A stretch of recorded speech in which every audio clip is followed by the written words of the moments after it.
செடியாய வல்வினைகள் தீர்க்கும் திருமாலே, நெடியானே வேங்கடவா நின் கோயிலின் வாசல், அடியாரும் வானவரும் அறம்பேரும் கிடந்தியங்கும் படியாய் கிடந்து உன் போலவாய் காண்பேனே. உலகெங்கும் இருக்கின்ற சீனிவாசன் பஞ்சாங்கம் டிவி நேயர்களுக்கு என்னுடைய பணிவான வணக்கங்கள். குரோதி வருஷத்திய ஸ்ரீனிவாசன் சுபமுகூர்த்த நாட்கள் மற்றும் பண்டிகை விசேஷங்கள். இந்த புத்தகத்தில் நிறைய விஷயங்கள் கொடுக்கப்பட்டிருக்கு. பக்கம் 2வது பக்கத்திலேயே இருந்து உங்களுக்கு விஷயங்கள் ஆரம்பிச்சிருது. பொதுவாக மரண யோகத்தில் சுபகாரியங்கள் செய்யக்கூடாது அப்படின்னு சொல்லுவாங்க. ஆனால் சாஸ்திரங்கள் எப்படி இருக்குன்னா, மரண யோகம் ஆரம்பித்து 9 நாளிகை வரலதான் தோஷம், அதுக்கப்புறம் அதிக தோஷம் கிடையாது, அவசியமான காரியங்களை செய்யலாம் அப்படின்னு இருக்குது. பொதுவாக நிறைய பேர் அஷ்டமினால் எல்லா காரியமும் செய்யக்கூடாது, செவ்வாய்க்கிழமை வெறும் வாய் அப்படின்லாம் சொல்லுவாங்க. அப்படின்லாம் கிடையாது. அதுக்கு 2வது பாயிண்ட் என்ன சொல்லப்பட்டிருக்குன்னா, அஷ்டமிக்கும் செவ்வாய்க்கிழமைக்கும் நடுப்பகலுக்கு மேல் தோஷம் கிடையாது. சுபதிதி நட்சத்திரங்கள் இருந்தால் வார தோஷம் கிடையாது. அதாவது சனிக்கிழமை செவ்வாய்க்கிழமையாக இருந்தாலும் சரி, சுபதிதி நட்சத்திரங்கள் இருந்தால் வார தோஷம் கிடையாது. இரவுக்கு வார தோஷம் எதுவுமே கிடையாது. அதாவது எந்த நட்சத்திரம் எந்த திதியாக இருந்தாலும் இரவுக்கு வார தோஷம் கிடையாது. உதய காலத்தில் திதி தோஷம் கிடையாது. அதாவது சூரியன் உதயமாகிறப்போ திதி தோஷம் கிடையாது. நடுப்பகலில் நட்சத்திர தோஷம் கிடையாது. நடுப்பகல் அப்படிங்கிறப்போ ஒரு 12 மணி சுமார், அது நடுப்பகல் காலத்தில் நட்சத்திர தோஷம் கிடையாது. திதியை காட்டிலும் வாரம் பலமுடையது, வாரத்தை காட்டிலும் நட்சத்திரம் பலமுடையது, நட்சத்திரத்தை காட்டிலும் லக்னம் பலமுடையது, லக்னத்தில் குருவோ சுக்கரனோ இருந்தால் எல்லா வகை தோஷங்களும் போக்குவார் அப்படிங்கிற விஷயங்கள். இரவிலும் அதிகாலையிலும் நவமி தோஷம் கிடையாது. பொதுவாக நவமினால நிறைய பேர் காரியங்கள் செய்ய மாட்டாங்க. இரவு நேரத்தில் நவமிக்கு தோஷம் கிடையாது. அதே போலவே அதிகாலையிலேயே நவமி தோஷம் கிடையாது. இந்த விதிமுறைகளை அனுசரித்து நாட்களை முகூர்த்த நாள், சுப நாள், நல்ல நாள், சுமாரண நாள், அசுப நாள், வாஸ்து நாள், கரிநாள், தரிய நாள் அப்படிங்கிறது நமக்கு இந்த பஞ்சாங்கத்தில் கொடுக்கப்பட்டிருக்கு. மேலும் நட்சத்திர தாராபலன் அட்டணை பக்கம் 4வது பக்கத்தில் நட்சத்திர தாராபலன் அட்டணை, எந்தெந்த உங்களுடைய ஜென்ம நட்சத்திரத்துக்கு எந்தெந்த நட்சத்திரம் உங்களுக்கு ஜென்ம நட்சத்திரத்துக்கு எந்த நட்சத்திரம் உங்களுக்கு நல்ல நட்சத்திரம், அதாவது சம்பத்து, விபத்து, க்ஷேமம், பிரத்யக்கு, சாதகம், வதை, மைத்திரம், பரமைத்திரம் எல்லாம் கொடுத்துருக்கேன். அதில் அதே பக்கத்திலேயே எது எது நல்லதுன்னு, அதாவது சம்பத்து, க்ஷேமம், சாதகம், மைத்திரம், பரமமைத்திரம் சகல சுபகாரியங்களுக்கு உகந்தது. பிரத்யக்கு, வகை, வதை இதில் எந்த காரியமும் செய்யக்கூடாது. விபத்து உபநயனம் செய்யலாம், பிரயாணம் செய்யக்கூடாது அப்படின்னு கொடுத்துருக்கேன். ஜென்ம நட்சத்திரத்தில் எந்தெந்த காரியங்கள் செய்யலாம் செய்யக்கூடாது அப்படிங்கிற விஷயங்கள். யாத்திரை செய்கிறதுக்கு, வியாதிக்கான ஆப்ரேஷன் செய்கிறதுக்கு, கடன் கொடுக்கும், கடன் வாங்கும் ஆகாத நாட்கள் எண்ணிக்கை அப்படிங்கிறது கொடுத்துருக்கேன். அப்புறம் நம்ம பஞ்சாங்கத்தில், அதாவது சுபமுகூர்த்த நாட்கள் அப்படிங்கிற பஞ்சாங்கத்தில் ராகு காலம், யமகண்டம் இது சூரிய உதயத்துக்கும் அஸ்தமனத்துக்கும் திருத்தப்பட்டு எழுதப்பட்டிருக்கு. பொதுவாக ஞாயிற்றுக்கிழமை 4:30 6 மணி வரை ராகு காலம் அப்படின்னு சொல்லுவாங்க. அது ஜென்ரல் அது. ஆனால் இதில் கொடுத்துருக்கேன், ஞாயிற்றுக்கிழமை சித்திரை 1 ஞாயிற்றுக்கிழமை ராகுலம் 4:56 ஆரம்பித்து 6:29 முடியுது. நிறைய பேர் 4:30 ஆயிடுச்சுனால ராகு காலம், அதனால் நல்ல காரியங்கள் பண்ணக்கூடாதும்பாங்க. அதே மாதிரி 6 மணி ஆயிடுச்சுன்னா ராகு காலம் முடிஞ்சிருச்சு அப்படிம்பாங்க. ஆனால் அன்றைக்கி ராகு காலம் 4:56 6:29 வரை. இது அதே மாதிரி யமகண்டம் 12:15 1:49 வரை.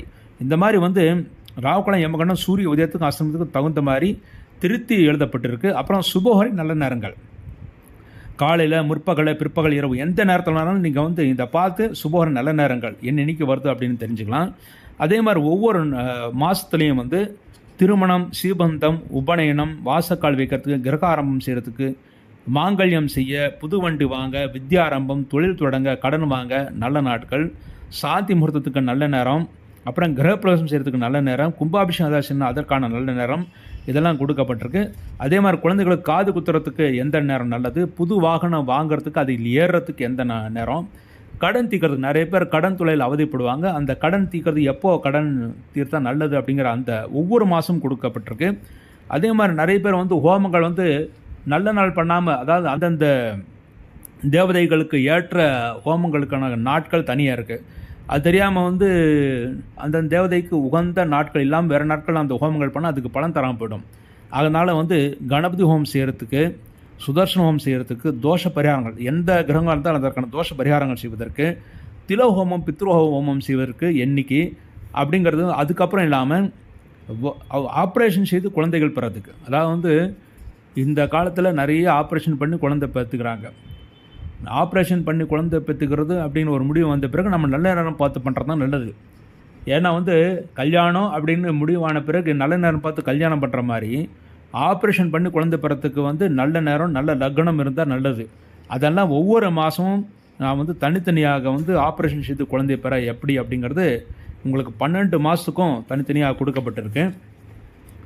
அதுக்கப்புறம் வந்து இதே சுபமுகூர்த்த நாட்கள் அப்படிங்கிற அந்த பஞ்சாங்கத்திலேயே போர் போடுறதுக்கு உகந்த நாட்கள், அதாவது பொதுவாக வந்து ஜலராசியில் சந்திரன் இருக்கும்போது அல்லது ஜனராசி லக்னமாக அமையும் போது போர் போடுறதுக்கு தான் உகந்த நாள். அந்த ராசி லக்னம் ரெண்டும் ஜலராசியில் இருந்தால் நல்ல நாட்கள். அந்த மாதிரி நாட்களை செலக்ட் பண்ணி இந்த வருஷத்தில் என்னென்னைக்கு போர் போடலாம் அப்படிங்கிறது 30வது பக்கத்தில் போடப்பட்டிருக்கு. அதுக்கப்புறம் 12 ராசிக்கும் சந்திராஷ்டக தினங்கள் ஒவ்வொரு ராசிக்கும் என்னைக்கு இந்த வருஷம் பூரா சந்திராஷ்டகம் என்னென்னைக்கு வருதுன்னு தெளிவாக 31வது பக்கத்திலிருந்து 33வது பக்கம் வரையில் அதில் கொடுத்துருக்கு. அதுக்கப்புறம் வந்து புஷ்கர நவாம்சம் எப்படி கணக்கீடு பண்ணுறது அப்படிங்கிறது, அப்புறம் வந்து விநாயகருக்கு உகந்த நாட்கள், அப்புறம் மாத சதுர்த்தி விரதம், அதாவது சதுர்த்தி விரதம் எப்படி அனுஷ்டானம் பண்ணணும் அப்படிங்கிறது, அந்த சங்கட சதுர்த்தி அன்றைக்கி வந்து என்ன மந்திரம் சொல்கிறது ரொம்ப நல்லது அப்படிங்கிற விஷயங்கள் உங்களுக்கு 36வது பக்கத்தில் 37வது பக்கத்தில் வந்து முருகப்பெருமானுக்கு உகந்த நாட்கள், சஷ்டி விரதம் நம்ம எப்படி இருக்கணும், கிருத்திகை விரதம் எப்படி இருக்கணும் அப்படிங்கிற விவரங்கள். அதுக்கப்புறம் 38வது பக்கத்தில் வந்து அமாவாசை விரதம் எப்படி இருக்கணும் அப்படிங்கிற விஷயம், மகாலய பட்சத்தில் வந்து பித்ரு பூஜை எப்படி பண்ணணும் அப்படிங்கிற விஷயம், அப்புறம் மகாலய பட்சத்தில் வந்து ஒவ்வொருத்தருக்கும் ஒவ்வொரு மாதிரி மகாபரணி, மகாவீதி பாதம், மத்தியாஷ்டமி, அவதானமி, அப்புறம் சன்னியாசிகளுக்கு எந்த நேரத்தில் நம்ம வந்து பண்ணலாம் அப்படிங்கிற விஷயம். அதுக்கப்புறம் வந்து விதவைகள் என்னைக்கு அனுஷ்டானம் பண்ணுறது அப்படிங்கிற விஷயம், அதாவது சிலருக்கு வந்து விதவைகள் இருப்பாங்க, அவங்களுக்கு வந்து இப்போ யாரும் குழந்தைக்கு யாரும் இருக்க மாட்டாங்க, அவங்க வந்து என்னைக்கு வந்து அனுஷ்டானம் பண்ணுறதுங்கிற விஷயம். அப்புறம் துர்மரம், சில வீடுகளில் தூக்கு போட்டு அல்லது ஆக்சிடெண்ட்லேயே இறந்துருப்பாங்க, அவங்களுக்கு எப்போ வந்து நம்ம வந்து தர்ப்பணம் கொடுக்குறது அப்படிங்கிறது, இந்த விஷயமெல்லாம் 38வது பக்கத்தில் இருக்குது. அப்புறம் சிராத்தங்கள் என்னைக்கு செய்யலாம் அப்படிங்கிற விஷயங்கள் வந்து, அப்புறம் சோமவார அமாவாசையில் ரொம்ப உத்தமமானது திங்கட்கிழமை அமாவாசை இருக்குது, அது சோமவார அமாவாசை. இந்த சோமவார அமாவாசை எப்போ இருக்கணும், எப்படி இருக்கணும் அப்படிங்கிற விஷயங்கள். அப்புறம் ஏகாதசி விரதம் மகிமை, ஏகாதசி விரதம் எப்படி அனுஷ்டானம் பண்ணணும் அப்படிங்கிற விஷயம். மகா சிவராத்திரி நாம் எப்படி விரதம் இருக்கணும், எந்தெந்த தேதியில் நடக்குது அப்படிங்கிற விஷயம். அப்புறம் வந்து நடராஜர் அபிஷேக தினங்கள், அப்புறம் அபிஷேகம் செய்யும்போது நம்ம எந்த ஸ்தோத்திரங்கள் நம்ம பாராயணம் பண்ணணும் அப்படிங்கிற விஷயம் வந்து 41வது பக்கத்தில் இருக்குது. அப்புறம் 42, 43வது பக்கத்தில் தினசரி வாழ்க்கையில் சொல்ல வேண்டிய மந்திரங்கள், அப்புறம் திருவோணத்திற்கான விரதம் எப்படி இருக்கணும், அப்புறம் வந்து ஹயகிரிவுக்கு உகந்த நாட்கள் என்னென்ன அப்படிங்கிற விஷயங்கள் வந்து 43வது பக்கத்தில் இருக்குது. அதுக்கப்புறம் 44வது பக்கத்தில் பிரதோஷம் என்னைக்கு இருக்கணும், அந்த பிரதோஷ காலத்தில் எப்படி நாம் வந்து சிவபெருமான் கோயிலில் சுற்றணும் அப்படிங்கிறது. பிரதோஷ காலத்தில் வந்து அது பிரதட்சிண முறை அப்படிங்கிறது ஒரு தனியான முறை இருக்குது, அது 44வது பக்கத்தில் கொடுக்கப்பட்டிருக்கு. அப்புறம் சந்திர தரிசனம் செய்ய வேண்டிய நாட்கள், அதாவது 3ஆம் பிறை தெரியக்கூடிய நாள், அந்த 3ஆம் பிறையை பார்த்தாலே நமக்கு வந்து சுபிட்சம் ஏற்படும் அந்த மாதம் அப்படிங்கிறது ஒரு கணக்கு இருக்குது. அதனால் சந்திர தரிசனம் செய்ய வேண்டிய நாள். அப்புறம் பௌர்ணமி விரதத்தில் சத்யநாராயண பூஜை என்றைக்கு செய்யணும் அப்படிங்கிற விஷயங்கள். அதுக்கப்புறம் வந்து வாஸ்து, ஒவ்வொரு ஊருக்கும் வாஸ்து மாறுபடும். வாஸ்து நேரம் அப்படிங்கிறப்ப பொதுவாக ஒரு நேரம் வந்து காலண்டரில் கொடுத்துருக்கோம், ஆனால் வந்து வாஸ்து அப்படிங்கிறப்ப ஒவ்வொரு முக்கியமான ஊர்களுக்கு வாஸ்து, தஞ்சாவூர், கும்பகோணம், திருவனந்தபுரம், சென்னை, மதுரை, திருச்சி, சேலம், கோவை, பழனி, கரூர், திருநெல்வேலி, வேலூர், மும்பை, ஹைதராபாத், புதுடெல்லி, பெங்களூர், திருவண்ணாமலை, கடலூர், இந்த ஊர்களுக்கெல்லாம் என்றைக்கு எந்த டைமில் வாஸ்து நேரம் அப்படிங்கிறது ரொம்ப துல்லியமாக 47வது பக்கத்தில் வந்து கொடுக்கப்பட்டிருக்கு. அப்புறம் அட்சய திருதியை எண்ணிக்கை, நரசிம்ம ஜெயந்தி அன்றைக்கி, கிருஷ்ண ஜெயந்தி விரதம் எப்படி இருக்கணும், அது என்றைக்கு கொண்டாடணும். அப்புறம் ஆகாமவை, நதிகளில் நீராடுவது எந்த நாளில் நீராடுனா சகல தோஷ நிவர்த்தி. அப்புறம் வந்து நம்முடைய கெட்ட பிரச்சனைகள், அதாவது வந்து சிரமங்கள், தரித்திரங்கள் விலகுவதற்காக ஜேஷ்டா விரதம். ஜேஷ்டாங்கிறது யாருன்னா மகாலட்சுமியோட அக்காளுக்கு ஜேஷ்டான்னு சொல்லுவாங்க. அந்த ஜேஷ்டாதேவியோட விரதம் எப்படி இருக்கணும், அப்புறம் வரலட்சுமி விரதம் எப்படி இருக்கணும், ரிஷி பஞ்சமி விரதம் எப்படி இருக்கணும் அப்படிங்கிற விஷயங்கள். நவராத்திரி, என்னென்ன நவராத்திரி இருக்குது, பொதுவாக வந்து 4 நவராத்திரிகள் இருக்குது. நம்ம பொதுவாக வந்து தமிழ்நாட்டில் கொண்டாடுறது ஒரு நவராத்திரி தான். அது வந்து பொதுவாக வந்து நவராத்திரி இந்த புரட்டாசி மாதத்தில் வரும். ஆனால் வராகி நவராத்திரி ஒரு நவராத்திரி, சியாமலா நவராத்திரி, வசந்த நவராத்திரி, இதெல்லாம் என்றைக்கு வருது. ஆவணி வட்டம் காயத்ரி ஜபம் எண்ணிக்கை பண்ணால் நமக்கு நல்லது. அப்புறம் அனந்த விரதம், அப்புறம் தீபாவளி பண்டிகையை எப்படி கொண்டாடணும், அப்புறம் யமதுதியை, அட்சய நவமி, கார்த்திகை தீபம், ஒவ்வொரு 10 விதமான தீபங்கள், அந்த தீபத்துக்குள்ள எப்படி வைக்கணும் அப்படிங்கிறது என்னென்னைக்கு தீபம் நிகழ்ச்சிகள் வந்து 52வது பக்கத்தில் இருக்குது. 52வது பக்கம் தசாவதார ஜெயந்தி தினங்கள் கூட கொடுக்கப்பட்டிருக்கு. அப்புறம் போகி பண்டிகை அன்றைக்கி, பொங்கல் பண்டிகை அன்றைக்கி, மாட்டு பொங்கல், ரத சப்தமி, திரையோதசி திதி எப்படி, அதே மாதிரி காலுடைய நோன்பு, ராமநவமி எப்படி, எந்த நாள் அப்படின்னு கொடுக்கப்பட்டிருக்கு. அப்புறம் காலபைரவருக்கும் சிவபெருமானுக்கும் உங்கள் நாட்கள், தேய்பிரை அஷ்டமி, அதில் என்ன பலன்கள், அதாவது அஷ்டமி நாள் ரைட்டு, அஷ்டமிக்கு என்ன பெயர், ஒவ்வொரு அஷ்டமிக்கும் சிவபெருமானுடைய ஒரு பெயர் இருக்குது. அந்த சிவபெருமானுடைய ஒரு பெயரில் வந்து அஷ்டமியை நாம் வந்து விரதம் இருக்கனால என்ன பூஜை பலன்கள் அப்படிங்கிறதெல்லாம் அது 55வது பக்கத்தில் கொடுக்கப்பட்டிருக்கு. அப்புறம் மகாலட்சுமிக்கு உகந்த நாட்கள் 56, 57 பக்கத்தில் கொடுக்கப்பட்டிருக்கு. அப்புறம் வந்து லட்சுமி நரசிம்மருக்கு உகந்த நாட்கள் அப்படிங்கிறப்போ வளர்பிறை சதுர்தசி. பொதுவாக வந்து பிரதோஷ காலம் அப்படிங்கிறப்ப லட்சுமி நரசிம்மருக்கு உகந்த நாள் தினசரி தான். ஆனால் சிவபெருமானுடைய பிரதோஷம் வேறு, நரசிம்ம பெருமாளுடைய பிரதோஷம் வேறு. சிவபெருமானுடைய பிரதோஷங்கிறது திரையோதசி திதி வரும். நரசிம்மருடைய பிரதோஷம் வந்து வளர்பிறை சதுர்தசி, அதை மாத நரசிம்ம சதுர்தசி அப்படின்னு சொல்லுவாங்க. அது என்னென்னைக்கு வருது, அப்புறம் சுவாதி நட்சத்திரம் என்னைக்கு வருது, அப்புறம் செவ்வாய்க்கிழமை அஸ்வினி சேர்வது மிகவும் சிறப்பானது. அன்றைக்கி என்னென்னைக்கு வருது, அந்த நாளில் வந்து கடன் தீர்த்தால் எளிதில் கடன் சுமைகள் தீரும். அது வந்து லட்சுமி நரசிம்மருடைய மூல மந்திரம். அப்புறம் ருண விமோச்சன சோதனம் சொல்கிறது வந்து கடன் சுமைகள் எல்லாம் தீர்னு இருக்குது. அது வந்து 58, 59 பக்கத்தில் இந்த விஷயங்கள்லாம் இருக்குது. அப்புறம் அம்பாளுக்கு உகந்த நாட்கள் இதெல்லாம் வந்து கொடுத்துக்கப்பட்டிருக்கு.